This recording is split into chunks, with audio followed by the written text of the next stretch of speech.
Hey, Connor from Wavefront here, and in this video we'll be touching a little bit on how you can use Wavefront to combine data from lots of different sources, from AWS, from perhaps some on-prem environments that you have, from your applications, from your network.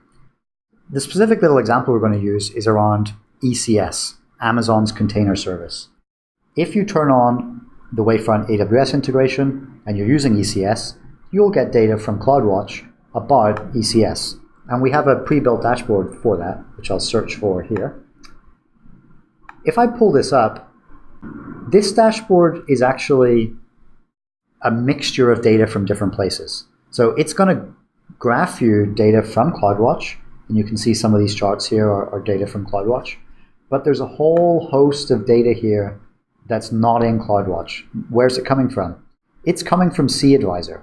So cAdvisor is a Google project which allows you to collect data from containers in general. It works with Docker, it works with lots of other container environments as well. And if you follow the instructions here that are built into the dashboard, it'll show you how to turn on cAdvisor and link it up to that CloudWatch data that you're getting. And then the dashboard will be fully populated both with CloudWatch data and much richer data that you can get from cAdvisor.